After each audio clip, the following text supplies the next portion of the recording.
Hello everyone, welcome back to organise learning channel. अगर आप मेरे चैनल पर नए हैं तो चैनल को सब्सक्राइब करें, वीडियो को एंड तक जरूर देखें और अगर आपको वीडियो अच्छी लगे तो वीडियो को लाइक शेयर और कमेंट करें। तो शिक्षा निदेशालय, राष्ट्रीय राजधानी क्षेत्र दिल्ली की तरफ से विषय सामाजिक विज्ञान आकलन कार्यपत्रक 7, तिथि 18 अक्टूबर 2021, कक्षा 9 के लिए ये कार्यपत्रक है। यहाँ विद्यार्थी अपना नाम लिखेंगे और यहाँ अपने कक्षा अध्यापक या अध्यापिका का नाम लिखेंगे। तो पहला प्रश्न क्या है, निम्नलिखित में से कौन प्राथमिक क्षेत्र की गतिविधि या गतिविधियाँ हैं। तो क्या क्या जो है वो प्राथमिक क्षेत्र की गतिविधि या गतिविधियां हैं। तो वानिकी बिल्कुल प्राथमिक क्षेत्र की गतिविधि है, मुर्गी पालन भी प्राथमिक क्षेत्र गतिविधि है, पशुपालन भी प्राथमिक क्षेत्र गतिविधि है, लेकिन विनिर्माण जो है वो प्राथमिक क्षेत्र गतिविधि नहीं है। तो इसलिए ख ऑप्शन यानी कि 1, 2 एंड 3 ये तीनों जो है सही हो जाएंगे। दूसरा प्रश्न क्या है, निम्नलिखित में से क्या द्वितीयक क्षेत्र में शामिल है। द्वितीयक क्षेत्र में अब कौन सी गतिविधि आती है, तो वो होती है हमारी विनिर्माण। तो ग ऑप्शन जो है वो सही होगा। तीसरा प्रश्न देखते हैं, मानव पूंजी में निवेश किस माध्यम से किया जा सकता है। तो कैसे कर सकते हैं हम मानव पूंजी में निवेश, हम शिक्षा से कर सकते हैं, प्रशिक्षण से भी कर सकते हैं और चिकित्सा देखभाल से भी कर सकते हैं। तो इसलिए उपरोक्त सभी जो है वो मानव पूंजी में इनके माध्यम से हम निवेश कर सकते हैं। चौथा प्रश्न है, सर्व शिक्षा अभियान का उद्देश्य किस आयु वर्ग के बच्चों में शिक्षा को बढ़ावा देना है। तो सर्व शिक्षा अभियान के उद्देश्य में कौन से आयु वर्ग के बच्चों को शिक्षा में बढ़ावा दिया जाता है, वो होते हैं 6 से 14 साल तक के। तो ग ऑप्शन सही होगा। पांचवा प्रश्न क्या है, यदि किसी व्यक्ति को वर्ष के कुछ महीनों के दौरान रोजगार नहीं मिल पाता है तो इसे किस प्रकार की बेरोजगारी कहा जाता है। तो अगर किसी व्यक्ति को वर्ष के कुछ महीनों के दौरान रोजगार अगर नहीं मिल पा रहा है तो ये किस तरह की बेरोजगारी होगी, तो ये मौसमी बेरोजगारी होती है। और इसके बाद नेक्स्ट प्रश्न है हमारे पास,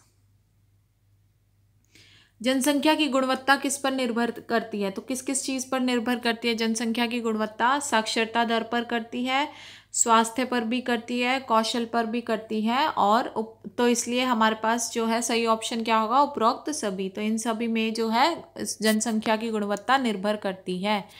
सातवां प्रश्न क्या है, निम्नलिखित में से क्या तृतीयक क्षेत्र में शामिल है। तो तृतीयक क्षेत्र की अगर बात की जाए तो क्या चीज़ें शामिल होती है। तो ये जो स्वास्थ्य सेवाएं होती है ये तृतीयक क्षेत्र में शामिल होती हैं।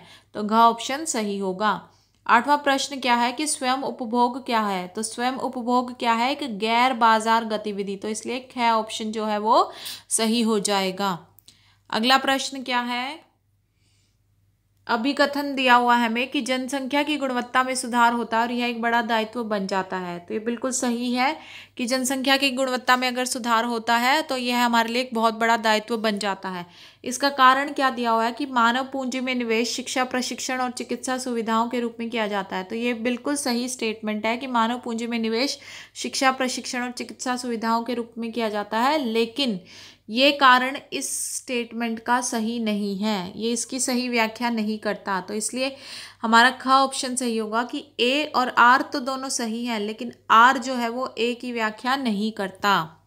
तो इसलिए ख ऑप्शन जो है वो सही होगा।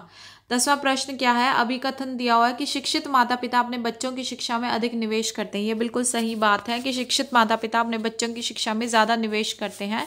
इसका कारण क्या है कि शिक्षित बच्चे उपलब्ध प्राकृतिक संसाधनों का अधिक से अधिक उपयोग करके देश के आर्थिक विकास में योगदान दे सकते हैं। ये भी बिल्कुल सही बात है कि शिक्षित बच्चे जो हैं उनके पास जो उपलब्ध प्राकृतिक संसाधन होंगे तो उसका ज़्यादा से ज़्यादा उपयोग करके देश के आर्थिक विकास में योगदान दे सकते हैं।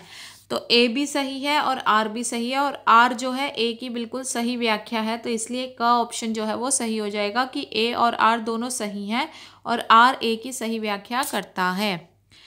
तो इसलिए 10वें का क ऑप्शन सही होगा। तो आशा है आपको ये प्रश्न और इनकी एक्सप्लेनेशन समझ में आई होगी। और इसी के साथ साथ कोरोना से बचने के लिए क्या करेंगे कि 2 गज अथवा 6 फीट की शारीरिक दूरी जो है उसका पालन करना है सभी को। तो आशा आपको वीडियो अच्छी लगी होगी। अगर आपको वीडियो अच्छी लगी तो वीडियो को लाइक शेयर और कमेंट करें, चैनल को सब्सक्राइब करें और मिलते हैं नेक्स्ट वीडियो में।